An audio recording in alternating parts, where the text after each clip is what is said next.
Domingo passado nós pudemos distinguir a fé verdadeira de um mero acreditar, evidenciada então pelas obras.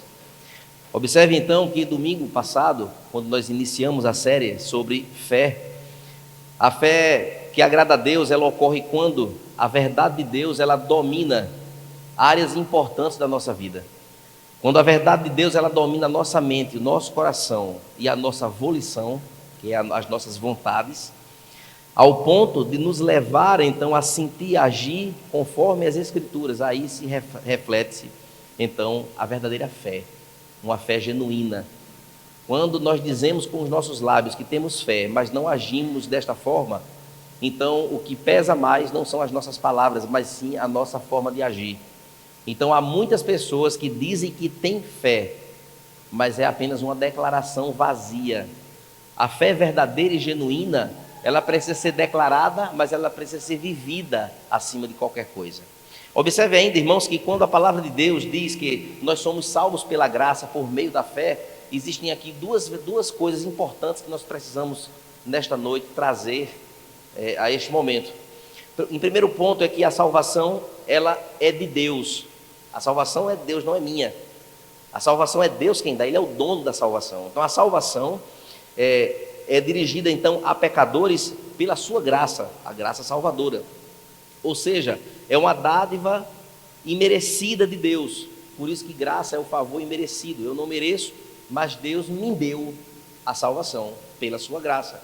Esta é uma verdade bíblica e incontestável. Ou seja, nesta dádiva imerecida de Deus, traz esse significado que não podemos merecer a nossa salvação através das nossas obras. Nada eu posso ou devo fazer para que eu alcance essa salvação. Essa salvação é dada por Deus, é uma dádiva, sem eu ter que fazer nada.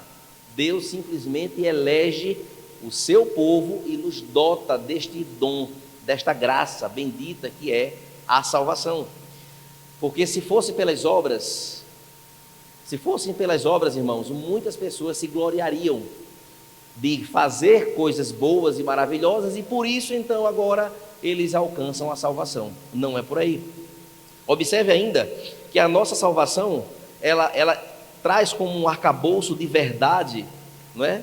E que de fato proporciona-nos então o pensamento contrário, ou seja, o Senhor nosso Deus, é Ele que nos dá esta dádiva da salvação, sem eu ter que fazer nada. Porém, nós somos salvos para fazer boas obras. As boas obras que nós devemos fazer, que a palavra de Deus nos assegura como uma ordenança, ela deve acontecer dentro de um contexto de transformação de vida.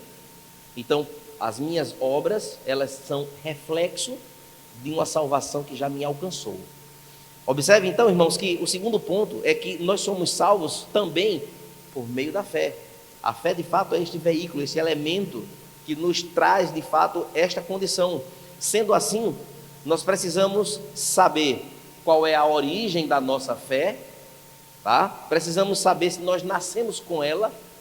Precisamos saber também se é algo inerente a todas as pessoas do mundo. E assim, irmãos, ela de fato seria um dom de Deus. Observamos que claramente a última alternativa seria a alternativa de fato mais consistente e assegurada pelas Escrituras. Antes de tudo, irmãos, nós precisamos notar que a resposta a essas perguntas possuem implicações que são importantes. Eu preciso dizer para os irmãos aqui que, na verdade, esse tema de fé, falar sobre fé, não é um tema muito simplista, mas é um tema que nos coloca numa bifurcação teológica, ou seja, em uma condição de tomada de dois caminhos com consequências práticas. Por exemplo, se todos têm o poder de em si mesmo crer em Deus, dizer, não, eu creio em Deus, eu, por mim mesmo, não é? Salvificamente, de acordo com a fé, então ele poderia dizer que ele foi salvo, a pessoa foi salva, porque creu, porque decidiu, porque escolheu.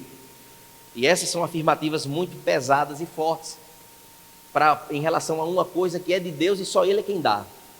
Observe ainda que essa mesma pessoa poderia dizer, eu fui mais esperto do que os outros e escolhi aderir à igreja e aderir ao Senhor e aderir à fé, e por isso eu sou crente em Jesus e a decisão é minha.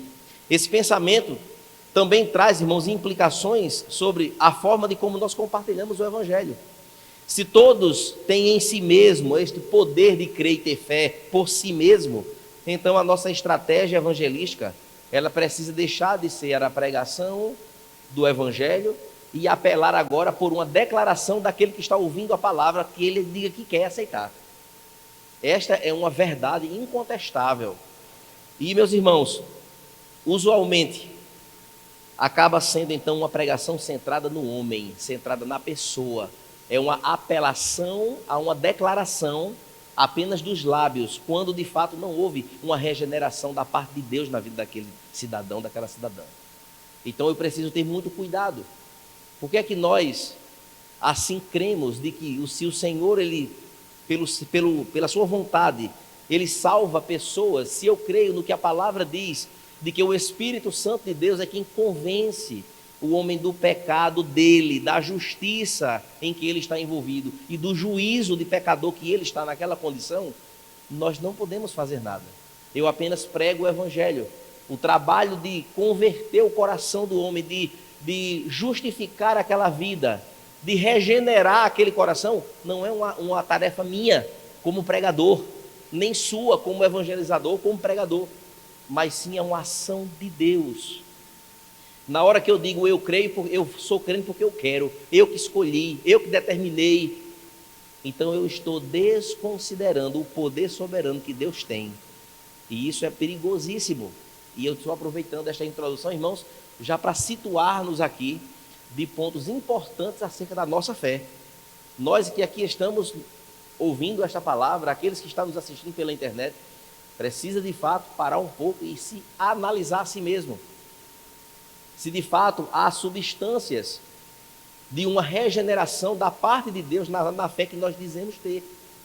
Então eu preciso compreender que aquilo que nós falamos aqui nem sempre penetra corações e ouvidos. Aquilo que nós pregamos aqui, muitas vezes fica só no entendimento daquilo que é certo. E apenas em um parâmetro moral se estabelece apenas uma consciência daquilo que Deus é, do que o Evangelho é, do sacrifício de Cristo e da sua graça bendita salvadora. Aquilo não entra no coração, não proporciona modificações nem obras oriundas de uma fé genuína. Observe então, irmãos,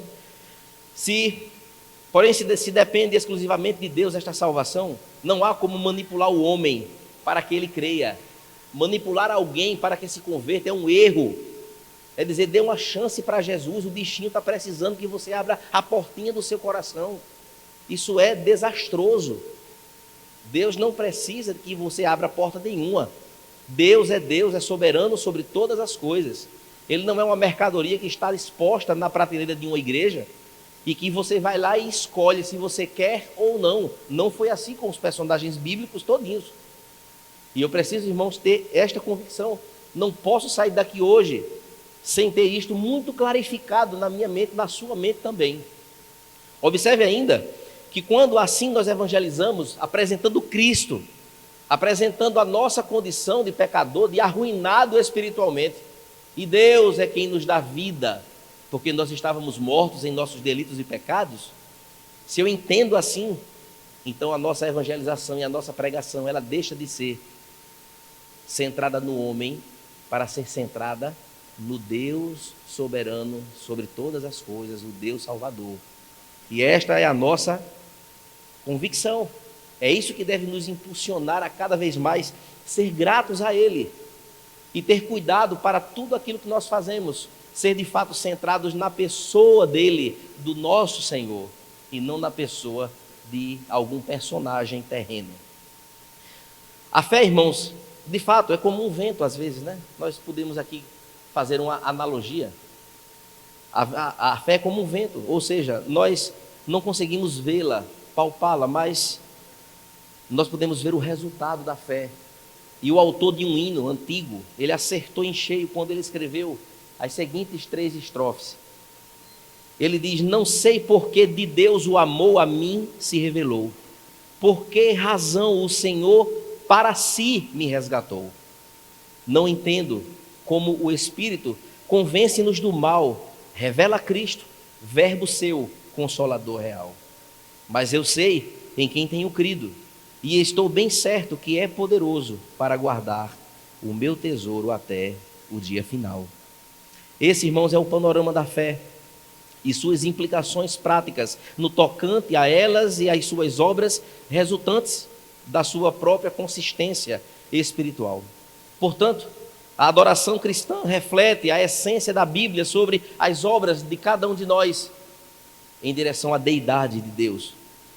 O Pai é particularmente o objeto da nossa adoração. A própria natureza de Deus nos conduz a adorar ao Pai através do Filho por meio do Espírito Santo. A adoração, ela falha completamente se Jesus Cristo não estiver no centro dela. Se nós nos reunimos aqui para cantar apenas, para mostrar o nosso talento e para poder esbanjar conhecimento teológico desprovido desta consciência, a nossa adoração falha e Deus reprova. E é nesta tônica que nós vamos hoje ministrar sobre a vida de um personagem que viveu as expressões mais profundas de uma fé transformadora, genuína e que impactou a história do mundo inteiro até hoje. Abra sua Bíblia no livro de Hebreus, no capítulo 11 e o verso 4.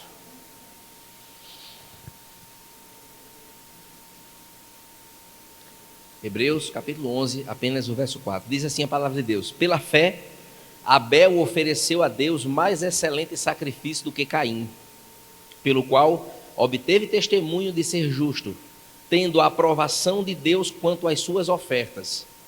Por meio dela, também mesmo depois de morto, ainda fala. Vamos orar ao Senhor? Baixe sua fronte e vamos falar com Deus e pedir a ajuda dele para o entendimento desta palavra. Grandioso Deus, Pai justo e santo, nós te louvamos, Senhor, por esta oportunidade. E queremos, ó Deus, prostrado aos teus pés, pedir, ó Deus, a intervenção do teu Santo Espírito. Que ele, ó Deus, penetre, ó Deus, as nossas mentes, o nosso ser, e faça-nos, ó Deus, entender, ó Pai, um pouco mais da tua palavra acerca da expressão da fé, a fé que te adora. Que o Senhor, ó Deus, proporcione, Pai, os impactos esperados e aquilo que o Senhor já determinou na vida de cada um de nós que aqui estamos. Assim nós te oramos, agradecidos em nome de Jesus. Amém. Meus irmãos, a carta aos Hebreus proclama ousadamente a superioridade de Cristo, de Jesus Cristo e o cristianismo sobre toda e qualquer religião. Toda e qualquer religião está abaixo de Jesus Cristo. Está abaixo do cristianismo que foi ele que assim estabeleceu. A carta aos Hebreus, ela fundamenta-se então nesta tônica. Ela traz isto com muita força, incluindo então até o judaísmo, né, que na época era de fato uma religião que estabeleceu-se então naquele tempo. Com o surgimento do Senhor Jesus, com o nascimento dele, a sua morte e ressurreição, o cristianismo então passa agora a ser o ponto mais alto no que se diz respeito à devoção. E assim, irmãos, o autor escreveu aos judeus convertidos. De fato, a carta aos Hebreus, os seus ouvintes eram exatamente pessoas que eram do judaísmo que se converteram ao cristianismo. Ou seja, deixaram as práticas judaicas para agora obedecer a Cristo, às determinações de Cristo. E de fato esta carta traz então, e no seu conteúdo há uma inclinação, não é, a que eles deveriam manter-se fiéis à sua fé em Cristo, em Jesus Cristo, e não voltar às práticas antigas judaicas, né, que hoje, até hoje, muitas igrejas que se dizem evangélicas ainda continuam com práticas e rudimentos lá de trás do judaísmo, que já foram todas supridas, né, na pessoa do Senhor Jesus Cristo. É um erro teológico. E aí, meus irmãos, nós podemos compreender que esta carta tem este conteúdo de que nenhum outro livro do Antigo Testamento amarra a história e as práticas do Novo Testamento à vida de Cristo tão inteiramente quanto o livro de Hebreus. Então, nós podemos observar que Jesus é o cumprimento de todas as sombras do judaísmo, de todas as coisas que eram praticadas antigamente. Então, havia, de fato, um grupo dissidente na igreja principal que estava exatamente querendo fazer com que os cristãos daquela época, já convertidos, pudessem voltar a praticar as coisas do judaísmo. E aí o autor aos Hebreus, que nós não sabemos quem é, nós podemos observar aqui o cuidado e o zelo deste homem em poder agora trazer a igreja de volta na compreensão de que o novo pacto feito pelos méritos de Cristo era de fato aquilo que deveria se estabelecer. O autor então aos Hebreus, especificamente, irmãos, no capítulo 11 que nós lemos, depois de definir o que é fé, ele passa então a dar vários exemplos de pessoas que venceram espiritualmente. É a tão chamada e conhecida lista dos heróis da fé. Aqui nós podemos, a partir do verso 4, já ter esse entendimento. Nós vamos transitar bastante sobre alguns personagens durante esta série. Hoje vamos falar sobre Abel. E, meus irmãos, nós podemos aqui ver claramente que esses homens venceram espiritualmente pela sua fé em Deus, a fé genuína, e eles agradaram a Deus com esta fé, a fé apresentada com obras em diversas ordens que desafiaram as suas próprias vidas. A ideia do autor, irmãos, de forma muito abençoadora, ela traz um panorama da permanência na vida, da nossa vida em Cristo, da vida dos seus ouvintes em Cristo Jesus, e que de fato eles poderiam entender que aquilo que os sustentaria era de fato a fé. Na própria carta aos Hebreus, no capítulo 10, verso 38, diz: o justo viverá pela fé. E foi assim, irmãos, que esse autor escreveu, sendo, portanto, esta fé não apenas um crer em Deus, em crer que existe um Deus, mas uma fé salvífica, que é o grande elemento dado por Deus a fim de referendar as boas obras que evidenciam aquilo que aconteceu nas vidas daqueles que se converteram, o novo nascimento. E para abrir a sessão dos heróis da fé constantes, no capítulo 11, nós encontramos um servo do Senhor chamado Abel, aquele que fez parte da primeira família, era filho de Adão e Eva, não é? Irmão de Caim, e houve toda aquela problemática que nós já conhecemos, mas vamos tocar em pontos importantes do que aconteceu naquela primeira família. E aí, meus irmãos, nós podemos ver que Abel foi aquele que expressou uma fé em adoração a Deus, obtendo o testemunho de ser justo, tendo a aprovação de Deus quanto às suas ofertas dadas ao Senhor, e por meio das ofertas, mesmo depois de morto, ainda ele é falado, ainda é lembrado. Observe ainda, irmãos, que no verso 4 que nós lemos, entendendo que todos esses pontos estão colocados aqui dentro, nós podemos ver que o próprio Abel, ele morreu por defender a sua fé, morreu por causa da sua fé. De fato, o que levou Caim a matá-lo, nenhuma outra razão foi, senão a sua oferta excelente que ele deu a Deus. Isso fez com que fosse a causa. Abel então tornou-se, na época, logicamente, pastor de ovelhas, e Caim um agricultor. E aí eles viviam, então, com o passar do tempo, Caim trouxe para o Senhor a sua oferta, e pegou alguns frutos que haviam trazido do seu plantio. Porém, Abel, por sua vez, trouxe as partes gordas das primeiras crias do seu rebanho. Então, houve de fato uma diferenciação importante. O Senhor então aceitou com agrado a oferta de Abel, a sua oferta, e não aceitou a oferta de Caim. E isso existe um significado muito importante e muito relevante neste contexto, porque a oferta de Caim não teve derramamento de sangue, mas a oferta de Abel teve derramamento de sangue, e isso tem um significado incrível nessa história. Então, irmãos, esse foi de fato o motivo pelo qual Abel ele foi sacrificado, ele foi morto pelo seu próprio irmão. Não adentrando nos detalhes que está em Gênesis 4, verso do 1 a 10, nós queremos então passar para o verso 4 aqui de Hebreus, que há muito ao que se falar sobre Abel, ou melhor, da adoração de Abel. A ênfase da nossa mensagem não é a pessoa de Abel, mas é o culto que ele prestou a Deus. É de fato o Deus que recebeu de bom grado a sua oferta e que rejeitou a oferta de Caim. E isso, meus irmãos, é tão atual nos nossos dias, que nós precisamos nesta noite olhar para a nossa própria vida, para o nosso próprio coração, e ver se na nossa fé há de fato substância da parte de Deus, espiritualmente falando, para que nós possamos medir se a nossa adoração a Deus, nosso culto a Deus está sendo recebido com bom grado ou não da parte de Deus. E meus irmãos, essa é uma daquelas mensagens de não se dar amém, nem glória a Deus, nem aleluia, porque essa mensagem de hoje traz para nós um parâmetro de que muitas coisas serão mexidas no nosso interior, e nós precisamos apenas, como cristãos que somos e crentes que nós professamos ser, dois caminhos: ou eu vou endurecer o meu coração e vou apenas, tá beleza, tá tranquilo, ou então eu vou me submeter, vou me humilhar hoje à noite e dizer: Senhor, tenha misericórdia da minha vida, pelas minhas omissões, pelas minhas fraquezas que eu tenho expressado, pelo meu descomprometimento com a tua palavra principalmente.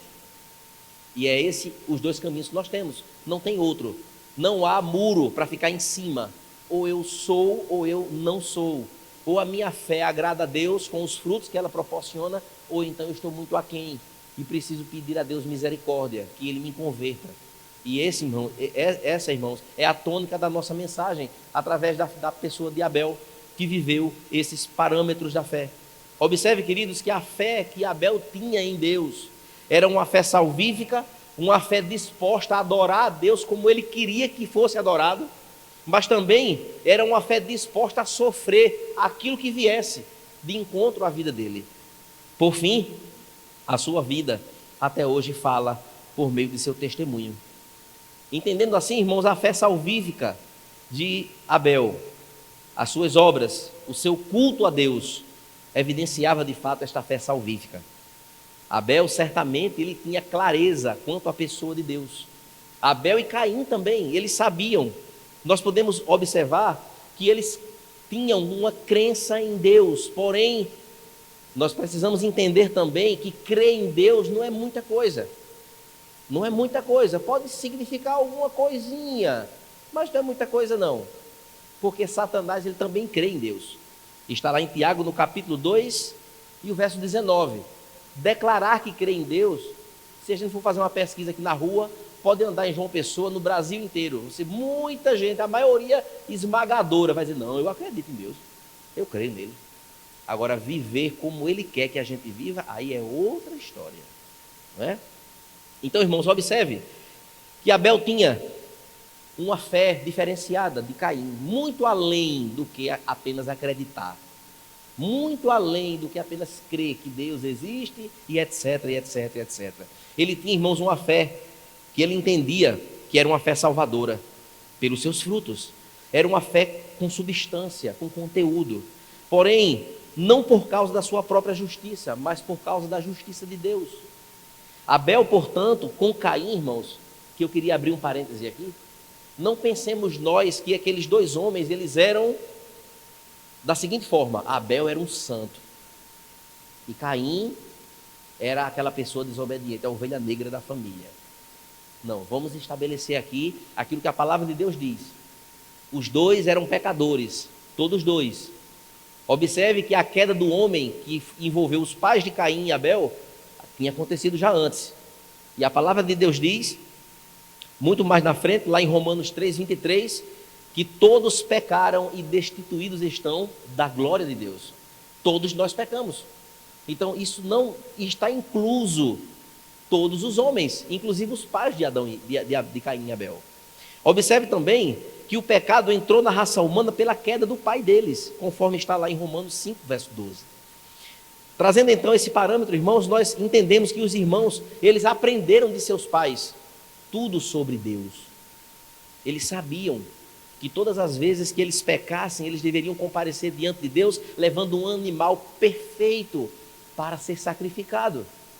A oferta ao Senhor tinha um parâmetro, uma vontade clara. E Abel, ele entendeu isso claramente. Caim, ele foi contrário às orientações que os pais deram. E assim eles procederam um culto diversificado. Caim apresentou para Deus ipsilíteres, como era para ser. Ele matou um animal perfeito, as primícias da sua manada, do seu rebanho. Ele pegou o melhor que ele tinha, o melhor, não é a sobra, o resto, o melhor, e trouxe, e apresentou a Deus. E Deus se agradou do seu culto, se agradou do sacrifício. Caim, portanto, pegou um balaio, trouxe lá algumas frutas, algumas coisas lá do roçado dele, e trouxe. E o Senhor simplesmente rejeitou esta oferta. Isso gerou em Caim ódio, raiva do seu irmão, e o fez tirar a vida dele. Observe, irmãos, que Deus ele aprovou a oferta de Abel, pois ele fez da forma certa, com a atitude correta. Ele não ofereceu o resto de suas primícias, pelo contrário, ele trouxe o melhor das suas primícias, aquilo que era primeiro, aquilo que ele tinha de maior valor. Esta convicção de Abel, irmãos, é de fato o reflexo de uma fé que compreende que ela é salvífica.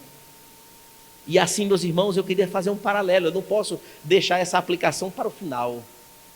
Como é que tem sido o nosso culto a Deus? Abel, ele entendeu claramente, ele creu, ele confiou, ele sabia em quem ele cria. E em obediência às orientações de seus pais, ele fez conforme era para fazer. Aí nós agora fazemos uma pergunta a cada um de nós que aqui estamos. Nós temos ouvido a palavra de Deus, nós temos lido em casa a palavra de Deus e aqui também. Nós temos caminhado conforme uma vida que reflete esses frutos de uma fé genuína.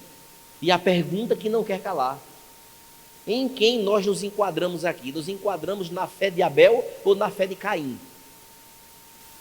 Mas pastor, como é que a gente pode explicar isso? Deus não quer, irmãos, um culto de qualquer forma. Deus não quer nada para ele relaxada. Deus não quer de nós sacrifícios de tolos, não. E não existe um meio termo, não, eu fico aqui um pouquinho para cá, um pouquinho para lá. Não tem. Ou o nosso culto agrada a Deus, ou então não agrada a Deus. E o que foi que aconteceu com Caim? Porque ele não agradou a Deus conforme era para ser. Ele foi amaldiçoado, irmãos. Abel, mesmo tendo morrido, mas Abel morreu debaixo de um parâmetro de obediência e de uma fé genuína. E eu pergunto, o nosso culto aqui nesta igreja, como é que tem sido a Deus? Eu penso que nós precisamos melhorar em algumas coisas, com muita franqueza. Os irmãos que chegam depois do horário, eu queria até pedir, por favor, cheguem caladinhos, em silêncio, e tomem seu assento, não tem problema.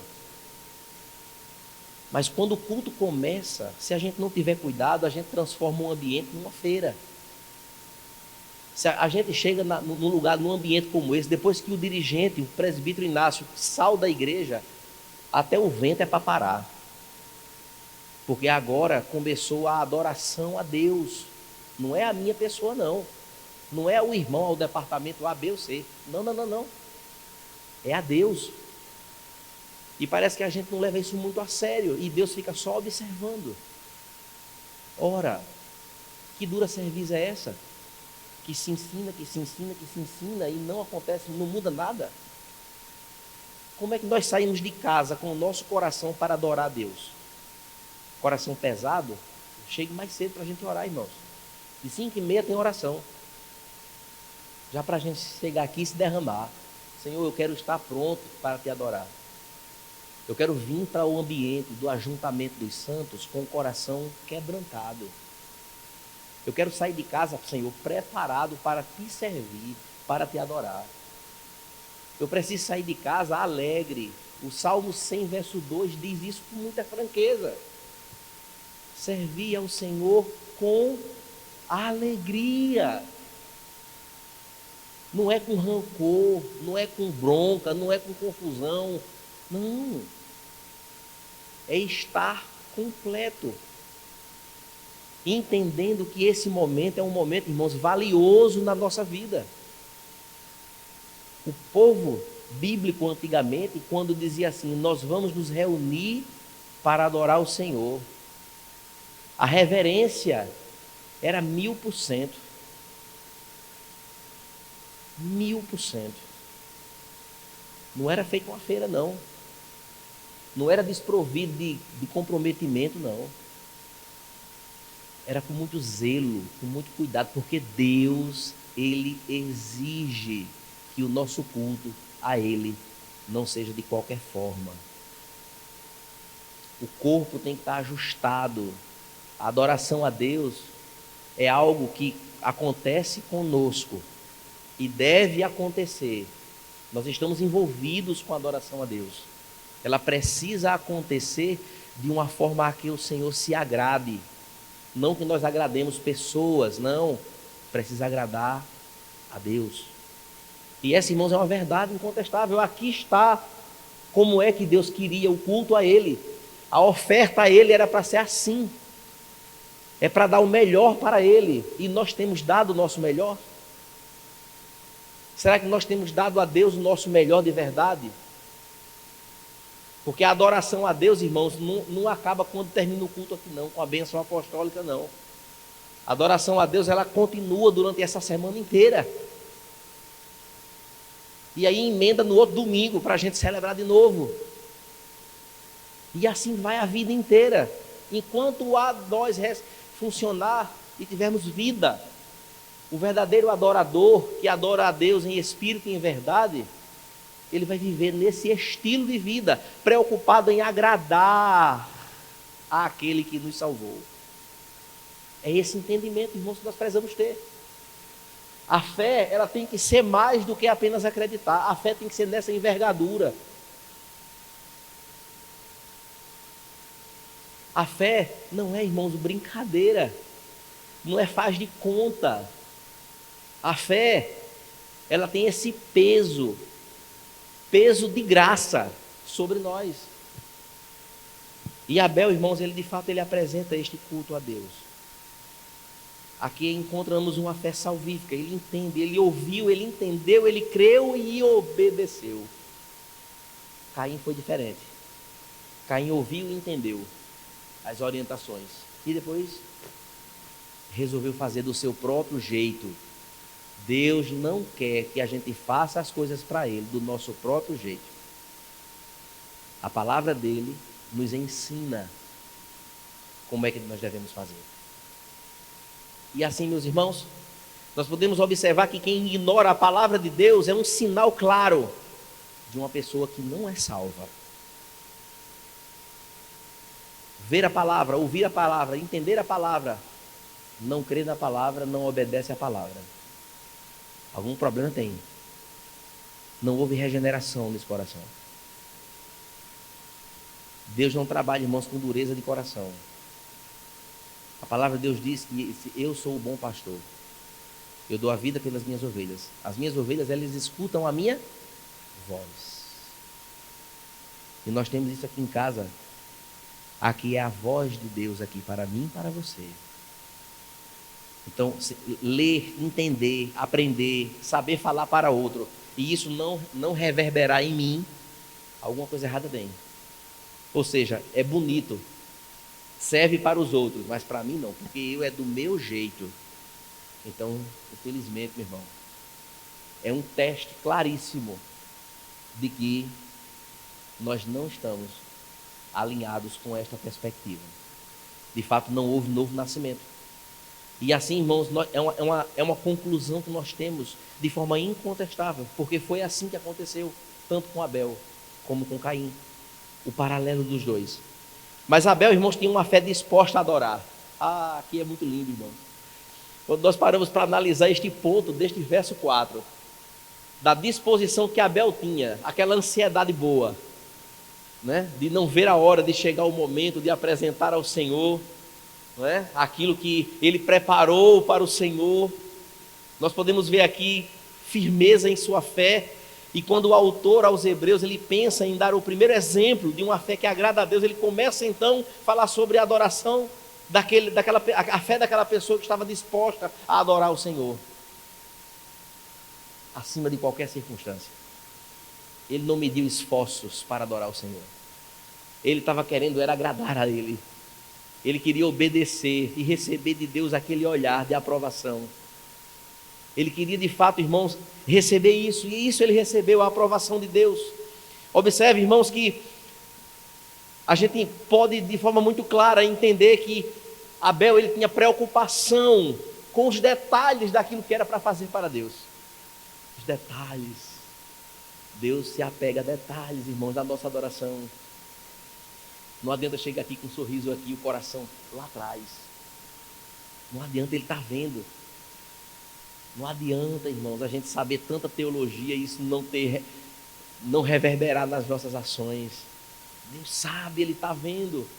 Mas Abel, ele tinha esse desejo, ele estava apegado a esses detalhes, ele estava interessado em agradar, ele buscou o melhor para Deus, o seu objetivo era obedecer ao Senhor.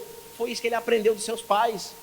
Certamente os pais dele disseram: olha, meus filhos, vocês obedeçam a Deus. Nós, por não obedecer, nós fomos expulsos do jardim. Tenham cuidado, vocês têm que oferecer o sacrifício assim, olha, primeiro é isso, depois é isso, depois é isso. Façam isso, observem, tenham cuidado, tenham o máximo de cuidado com isso. Deus é Deus maravilhoso e nós falhamos porque desobedecemos a Ele. Eu posso imaginar, irmãos, que essas lições caseiras aconteciam para que os filhos eles pudessem então agora obedecer. E Abel assim fez. Abel teve esse cuidado. Nós encontramos, irmãos, em Gênesis, no altar. Dessa forma, então, o texto de Hebreus nos ensina que a adoração é a base da vida cristã. O cristão, irmãos, é um adorador e ele tem sede de Deus. Cristão que não tem sede de Deus, alguma coisa está errada. Viver uma vida, irmãos, de desvaneio, está errado. Eu sou cristão, como é que isso pode? Como é que eu não tenho sede de Deus? Como é que eu perco o desejo de cultuar a Deus, de estar aqui? Como é que eu perco o desejo, irmãos, de fazer aquilo que Deus quer? Alguma coisa errada tem. O que deve nos atrair a esse ambiente, domingo pós domingo, quarta-feira após quarta-feira, do escola dominical após domingo, não é, irmãos, o cargo que nós ocupamos. Não é eu vou porque fulana vai, então eu preciso ir também. Se fulano não for, então você não vai. O que deve nos atrair para cá, irmãos, não é as prerrogativas que alguém possa exercer. Não, porque se eu preciso ir, porque eu vou controlar alguma coisa, eu vou fazer isso, eu vou tocar, eu vou cantar, eu vou receber, hoje eu estou na escala. Não. O que deve nos atrair, irmãos, a essa adoração é o entendimento de que aqui nós vamos nos encontrar com o Senhor para adorar Ele juntos. E isso não é sofisticado não, isso é simples. É simples. É um entendimento muito claro. Deus nos salvou graciosamente. E o que é que eu estou fazendo? Como é que eu me relaciono com esse Deus que me salvou? Como? De qualquer forma. Ele não aceita. Ele não vai querer. E ao final dessa mensagem nós vamos falar sobre um livro específico sobre isso. E nós precisamos, irmãos, abrir os nossos olhos. Que nesta adoração, irmãos, uma mulher chamada Clarice McNay, ela escreveu dizendo: adoração é aquilo a quem consagramos o nosso interesse, nosso entusiasmo, a nossa devoção. E eu pergunto, será que o culto ao Senhor na nossa vida ela é isso aqui?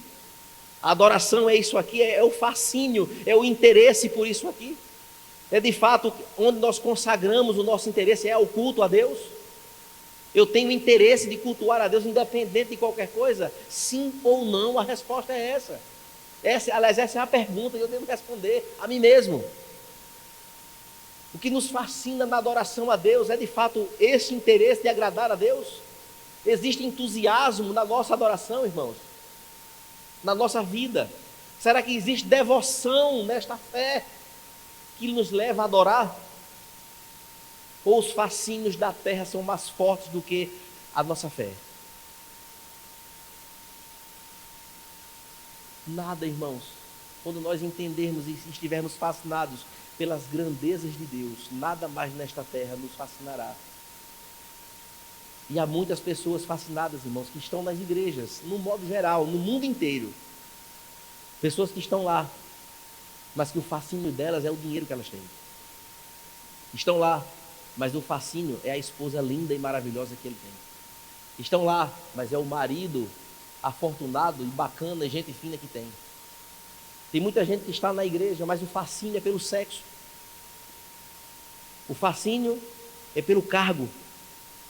O fascínio é pela viagem, pelo passeio, é pelo quê? O cristão, irmãos, que vive de fato esta fé genuína, ele não pode ter outro fascínio em sua devoção, acima da devoção a Deus. Se a devoção a Deus está em segundo, terceiro, quarto, quinto plano, então algum problema tem. E o problema é falta de fé. Por que é que eu sou relaxado no meu culto? Porque é falta de fé. A fé não está ainda num nível, não chegou ainda a que me impulsione a viver isso aqui. Fomos criados, irmãos, para adorar a Deus. Dessa forma, o ser humano que não adora a Deus, ele está fugindo do propósito pelo qual ele foi criado. Hebreus 13, verso 15, nos exorta: por meio de Jesus, portanto, ofereçam continuamente a Deus um sacrifício de louvor. Um sacrifício de louvor continuamente, não é somente em um momento específico, mas é continuamente, que é o fruto de lábios que confessam o meu nome, ou melhor, o seu nome. O cristão, irmãos, no culto público, o cristão no culto público, aqui, nós, o cristão no culto público, ele tem como alvo maior louvar a Deus. Ele quer, de fato, o interesse dele é exaltar a Deus, é dizer: Senhor, Tu és o Deus da minha vida. Senhor, Tu me salvaste, me fizeste passar por esta semana que terminou e hoje estou aqui. Senhor, nós Te amamos, nós Te desejamos, Pai, desejamos Te servir, Te adorar. Perdoa, Senhor, as minhas falhas, perdoa meus pecados.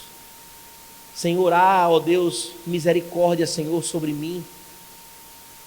É quebrantar o coração, irmãos. O cristão no culto público, ele tem que ter esta perspectiva em seu coração. E assim, queridos, além disso, o culto para o adorador não termina, de fato, quando nós concluímos a reunião. Ela segue, assim como nós falamos. Ele tinha, irmãos, Abel tinha uma fé disposta a sofrer. E aqui é um problema seríssimo, porque as pessoas hoje, elas não querem sofrer. Em escala nenhuma, em escala alguma, se surgir algum sofrimentozinho na vida, a primeira coisa que deixa-se é o quê? O culto. A igreja, afasta-se. Aí como é que pode? Irmão, o que houve? Não, um domingo, 2 domingos, 3 domingos. O que houve? A igreja tem culpa de quê? Qual é a culpa da igreja? A gente vê, a gente começa a ver a fé da pessoa. Por essas atitudes, como é que pode? O senhor está sofrendo, em vez de correr para os pés do Senhor, para dizer: Senhor, misericórdia, me ajude, Pai, ore por mim, meu irmão. Alguém me socorra aqui. Eu preciso de uma palavra, eu preciso. Mas não, se afasta. Se revolta contra a igreja. Se revolta contra Deus. Porque as coisas estão espinhosas e dificultosas. Como é essa equação? Não compreendo. Biblicamente não dá para entender. E dá. Falta fé. Falta saber separar as coisas. Porque relatos bíblicos de pessoas que viveram em pleno e profundo sofrimento e estavam agarrados aos pés do Senhor, está aqui para a gente escolher qual que você quer. E a gente sabe que um dos maiores sofredores aqui do Antigo Testamento foi Jó. E a mulher dele chegou um dia e olhou para ele assim, vendo um panorama, uma visão panorâmica de tudo que tinha acontecido. Tu ainda vai adorar esse Deus? Tu ainda vai continuar fiel a esse Deus? Esta foi a indagação da mulher.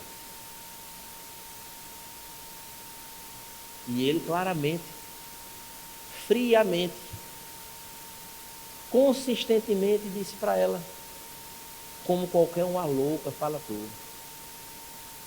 Ele não chamou ela de louca, apenas comparou com qualquer outra louca. Deus deu, Deus tomou. Bendito seja o nome do Senhor. Meus irmãos, isso é profundo demais. No Novo Testamento, o apóstolo Paulo, num relatório gigante que ele fala, que nós pregamos aqui recentemente, o cara, depois de apanhar em praça pública, vai ser jogado numa prisão, todo lapiado, couro ardido, sangrando, envergonhado, porque ficou sem roupa na rua, rasgaram as roupas dele. Aí de madrugada o cara está lá fazendo o quê? Não é dizendo ai, ai, ui, ui, não. Cantava hinos ao Senhor e orações. E no final de sua carreira, sozinho, sem ninguém com ele, desprezado, combati o bom combate. O bom combate foi o bom. Olha o entendimento do apóstolo Paulo. Eu combati o bom combate. Completei a minha carreira. E guardei o quê? A fé. Que fé era essa? Não era uma fezinha acreditar, não. Era uma fé, irmãos, consistente naquele que salvou a sua vida, que preparou uma morada celestial para nós, que um dia voltará para nos buscar. Amém? É esta fé. E um espinho na sua carne. Muitos pensam que é o espinho, né? Muitos conjecturam. E o Senhor disse, não vou tirar o espinho da sua carne não, meu filho. Fique com esse espinhozinho aí. Ele vai ficar e não se fala mais no assunto. Que é para você não ficar soberbo, viu? Aí vai ter um espinhozinho na sua carne. Deus tem a medida, irmão, certa para tudo. Deus não está alheio à nossa vida, não. Ele está vendo. E Ele quer de nós um culto agradável a Ele. Ele é dono de todas as coisas. Observe, irmãos, que esta fé disposta a sofrer reverberou tanto em tantos lugares, em muitas pessoas, que até o próprio Jesus, ele fala em Mateus 23:35, elogiando a fé de Abel. O próprio Jesus, ele fala isso. Abel, irmãos, ele se inclina para a verdade. A verdade é que ele de fato era um pecador e ele precisava sacrificar. Ele precisava cultuar a Deus. Ele precisava do perdão de Deus. Abel, de fato, irmãos, ele se inclinava para a verdade. E a verdade é que Deus criou um substituto para morrer no seu lugar. Há de fato o entendimento de que o sacrifício que ele tinha feito, de fato já era o prenúncio daquele que viria ser sacrificado pela sua vida e pela nossa vida. Ele já entendia isso, que tinha que haver derramamento de sangue. Não era uma cesta de fruta que Deus queria. Deus queria um sacrifício caprichoso de como era para ser. Um homem que se acha justo, irmãos, odeia a verdade. Ele está cheio de razão e ele é contra a verdade. Assim era o coração de Caim, de que ele não pode se salvar apenas sozinho, pela sua própria competência. Caim o odiou por se achar justo, mesmo Deus tendo o rejeitado. Essa é uma verdade incontestável. Observe, irmãos, que Abel, ele não apenas demonstrou um apego mais decidido a Deus, mas há grandes razões para supor que a sua fé, ela era especialmente superior à de Caim. Havia de fato uma entrega completa da sua própria vida a Deus, em uma obediência naquele sacrifício. Em Cristo, irmãos, a morte expiatória, ela foi tipificada então pelo sacrifício de animais. Assim Deus disse que era para ser. Aconteceu isso durante todo o Antigo Testamento, mas eram sombras daquilo que haveria. Haveria de fato o Cordeiro de Deus que tiraria o pecado do mundo. Jesus, nele foi cumprido aquela tipificação.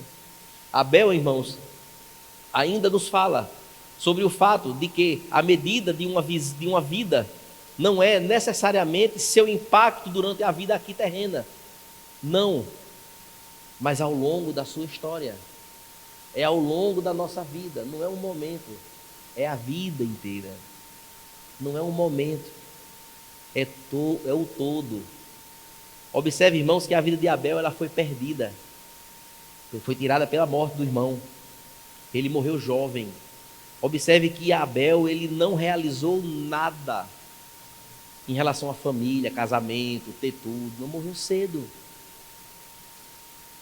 E este fato aqui repercute até hoje. É uma das histórias mais conhecidas da Bíblia. Caim matou Abel, a gente já sabe. Desde pequenininho a gente aprende isso. Caim matou Abel. Primeiro assassinato da família, da primeira família. Por que foi? Porque ele ofereceu o sacrifício que Deus aceitou. E Caim não. Caim teve inveja.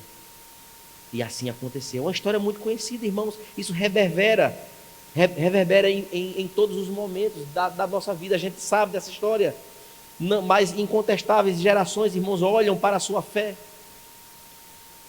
e aprenderam que mesmo que nós venhamos a sofrer e morramos por causa da sua justiça, isso não é em vão. Porque a nossa morada eterna não é aqui, é lá. É quando Ele vier e nos levar para eternamente estarmos com Ele. De lá ninguém vai nos tirar. Amém?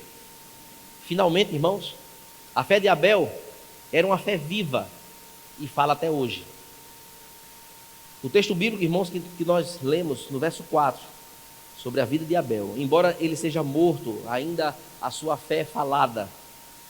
Não há, irmãos, registro algum. Observe muito bem isso aqui. Abel, nós não temos nenhum sermão de Abel, nenhuma declaração de Abel. Nada se sabe sobre a vida dele registrada nas escrituras ou em livros. Não se tem nenhum dado, um dado histórico sobre a fala de Abel, a pregação de Abel. Nenhuma de suas palavras foram registradas, nada. Não há nada, apenas um exemplo de uma vida que vivia uma fé genuína. O exemplo, irmãos, fala muito mais do que um trecho escrito. Aqui é uma prova incontestável disso. É o mesmo que dizer, não vale muito aquilo que a gente fala demais, né? Fala, você é aquilo que você fala? Esta é a grande indagação.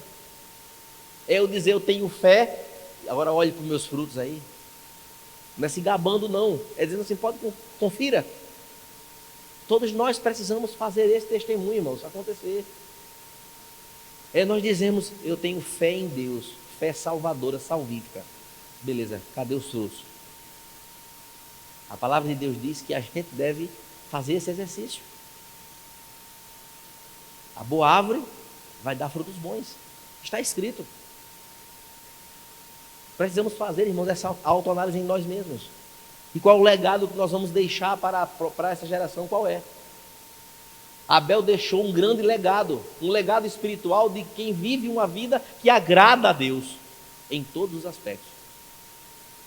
Uma fé disposta a adorar a Deus, que não tem negociação com nada. Em primeiro lugar está o agradar a Deus. E aí, meus irmãos, observe que a sua fé era uma fé simples, mas era verdadeira. Agradou a Deus e até hoje o Senhor a usa como ensinamento para os seus filhos. Martim Lutero observou que quando Abel estava vivo, ele não podia ensinar nem mesmo ao seu único irmão. Porque observe a dureza do coração de Caim. Os seus pais ensinaram o que era para ser feito. Deus assim estabeleceu. Mas Abel não teve nem como fazer isso pela sua fé, mas pelo exemplo. Mas agora ele está morto e ainda ensina a cada um de nós como de fato deve ser a postura de um verdadeiro adorador. Ele concluiu, Martim Lutero, dizendo: ele está mais vivo do que nunca. Uma coisa tão grande é a fé e a vida em Deus. Um exemplo de Abel, com o exemplo dele, deixando esse legado para a humanidade, o entendimento da necessidade de uma expiação e que Deus, Ele não aceitará nenhum sacrifício a menos que seja relacionado à adoração. Isso nos traz um outro profundo teste. Não é fazer por fazer, é fazer com a motivação certa, é fazer com fins de agradar a Deus, com toda a honestidade. Não é o fazer para se mostrar para alguém ou para outras pessoas, mas é fazer algo para que Deus de fato se agrade de nós. E pela sua palavra, nós sabemos quando aquilo agradou a Deus ou não. E assim, irmãos, finalmente, com seu exemplo, o exemplo de Abel, o escritor aos Hebreus, nos lembra que a fé, ela não é necessariamente recompensada aqui na terra, com esse exemplo, mas o próprio Deus testifica da justiça dos fiéis. O sangue de Abel, irmãos, ainda fala conosco, nos lembrando o valor da obediência até a eternidade. Eu queria concluir, irmãos, essa mensagem falando sobre o livro de Malaquias, do Antigo Testamento. De fato, irmãos, eu não poderia deixar de fazer esta correlação no final da mensagem de hoje. O livro de Malaquias, existe um equívoco, que muitas pessoas acham que o livro de Malaquias é um livro que fala sobre dinheiro. E isso é um equívoco. Malaquias fala sobre culto a Deus. Como é que eu cultuo ao Senhor? O livro de Malaquias tem essa má interpretação, essa má ideia. Mas ele fala, irmãos, do verdadeiro culto ao Senhor e do culto falso apresentado ao Senhor. No capítulo 1, verso 8, isso fica muito claro do livro de Malaquias. Quando diz, vocês são falsos e o culto que vocês trazem para mim é falso. E isso, irmãos, é algo tenebroso. Nós podemos ver isso aqui acontecendo na igreja de Laodiceia. Lá no Apocalipse, lá longe, no finalzinho. Quando o Senhor Jesus está lá fora. Como se nós tivéssemos tirado. Nós, que eu digo figurativamente, lógico, né? A igreja tirou ele e botou lá fora. E o culto não é a ele, o culto são as pessoas. Aí ele diz na sua carta a Laodiceia, lá em Apocalipse: eis que estou à porta e bato. A porta da onde? Da igreja. Estou à porta e bato. Se alguém ouvir a minha voz, eu vou abrirei a porta, eu entrarei, eu cearei, ceia do Senhor, ceia. Eu cearei com ele e ele comigo. Haverá comunhão. Então há igrejas que não estão cultuando ao Senhor como ele deseja. E isso, irmãos, é perigosíssimo. Deus condena, Deus não aceita. Sabe o que acontecia lá em Malaquias? Eles levavam animais para serem sacrificados, mas eles levaram animais doentes, animais cegos, animais aleijados. Não eram as primícias. E sabe o que é que a palavra de Deus diz no entendimento da decifração daquilo que seria ovelhas doentes para o sacrifício? Ao entendimento de que eram ovelhas que tinham a ideia de carne podre. Porque o animal ele seria sacrificado, as partes seriam colocadas lá no altar para ser queimada. E Deus considerava aquela carne ali como uma carne podre para adorar a Deus. Isso nos traz lições, muitas lições. O que é que nós temos oferecido a Deus? Com tudo na nossa vida. Com o nosso serviço, com o nosso tempo, com a nossa fidelidade. O que é que eu tenho oferecido a Deus com a minha fidelidade? O que é que eu tenho oferecido a Deus com a minha devoção? O que é que eu tenho oferecido a Deus como uma oferta de bom grado do meu coração, em gratidão a tudo aquilo que Ele tem me dado? Porque se há um Deus abençoador, é o nosso Deus, amém? Que muda circunstâncias, que muda quadros, que nos abençoa, que abre porta. Mas que essa não deve ser a nossa ênfase. A nossa ênfase em adoração tem que ser ao Deus que nos abençoa, e não as suas bênçãos, que é o que tem acontecido muito por aí. As pessoas querem os favores, as bênçãos, a prosperidade do que Deus dá, mas compromisso com esse Deus eu não quero. Então, que adoração é essa? Malaquias, não quero. Quanto mais Deus nos abençoa, irmãos, mais comprometimento Ele me coloca na fronteira daquilo que eu devo fazer no reino dEle. Amém? A quem muito é dado. Amém. O que acontece então nessa conclusão? Caim ofereceu abundância, ele trouxe muitas frutas. Por quantidade estava tudo certo.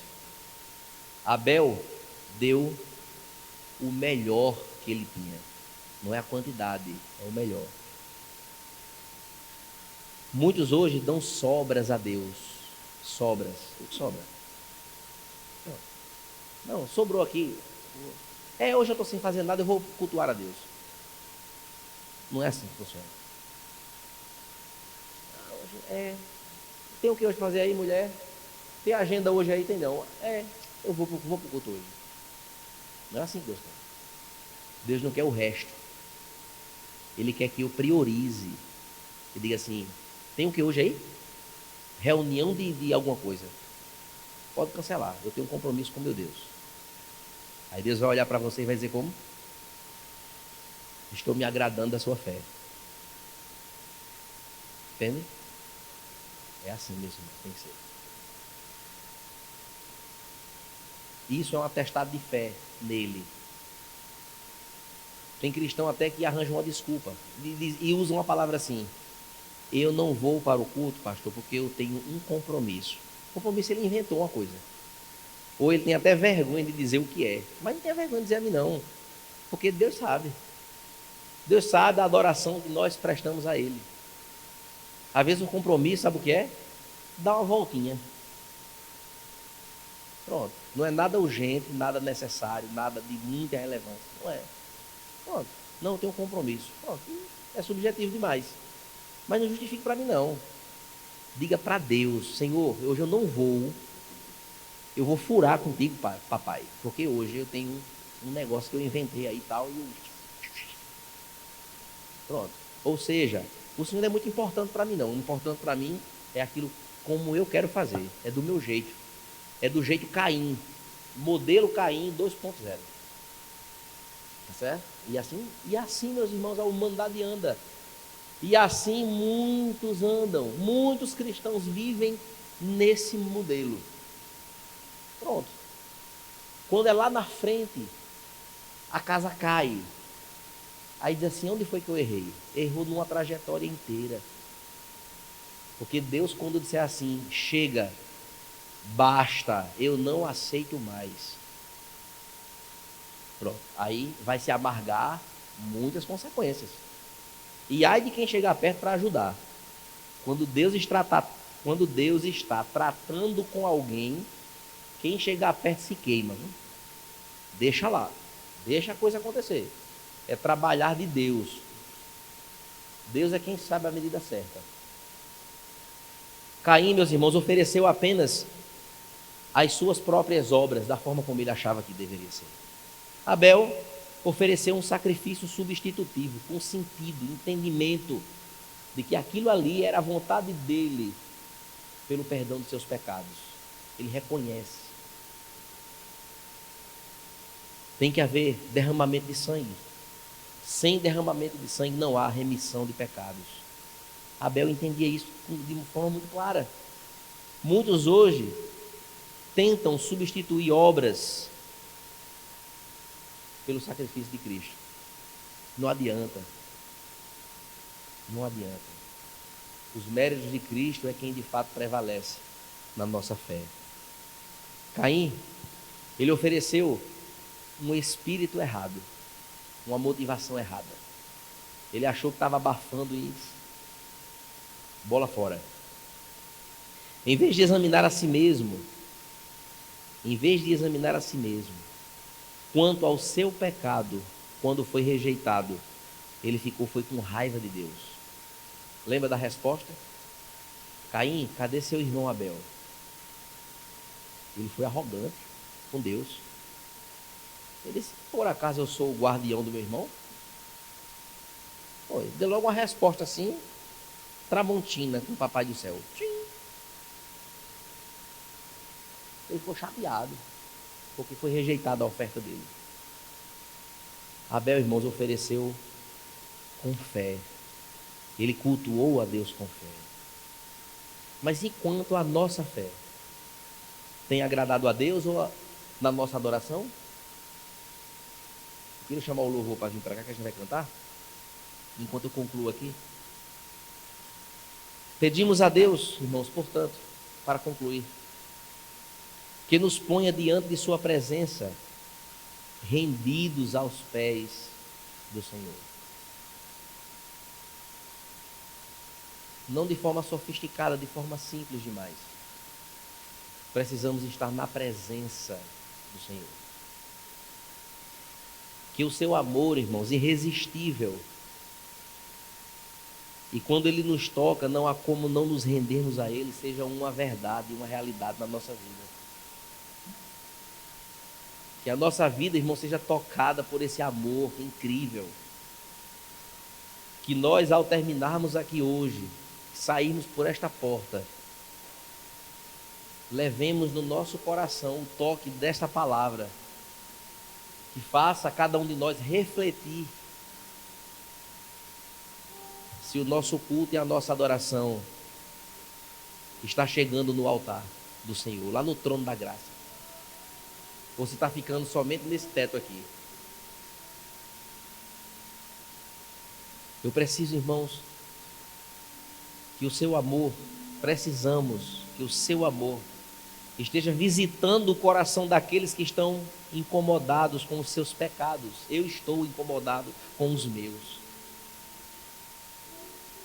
Em toda a minha oração, uma das coisas que mais eu falo na minha oração: Senhor, perdoe os meus pecados. Porque nós somos falhos, irmãos. E se há uma coisa que eu e você precisamos reconhecer, é a nossa condição. E de que a nossa adoração precisa ser verdadeira, genuína, para que Ele prevaleça em nós, para que o olhar do Senhor nos alcance, como adoradores que o adoram em espírito e em verdade. Que Deus, irmãos, transforme as nossas vidas a cada dia, que sejamos moldados, e Ele nos conceda uma fé adoradora, que Ele nos conceda uma fé que agrada a Ele. Não é agradar pessoas, não, é agradar a Deus, com base nas Escrituras Sagradas, porque é aqui onde está revelada a sua vontade. Não é os meus achismos, mas é o que Ele quer. Que a nossa fé, irmãos, ela vá muito mais além do que o culto de domingo. Que a nossa fé, irmão, reverbere na segunda, na terça, na quarta, na quinta, no domingo, no sábado, todos os dias, no feriado, na viagem, ao deitar, ao levantar, ao sair, ao encontrar com alguém, nas nossas falas. Nossa adoração, irmãos, precisa ser nessa intensidade. E isso aqui, irmãos, é palavra de despertamento para as nossas vidas. A gente não pode, irmãos, levar a nossa vida cristã de forma desprovida de um conteúdo como esse aqui. A nossa fé, irmãos, ela tem que ir muito mais além do que acreditar apenas. Precisa ir muito mais longe. Precisa visualizar de fato aquilo que está no primeiro verso do capítulo 11, no primeiro. A fé é a certeza das coisas que se esperam e convicção de fatos que não se veem. Isso é muito profundo, essas expressões. Assim, irmãos, deve ser a nossa fé. Uma fé de fato salvadora, que Deus conceda-nos ter um testemunho vivo como Abel, que deixa um legado de alguém que evidenciou uma fé inabalável. Amém?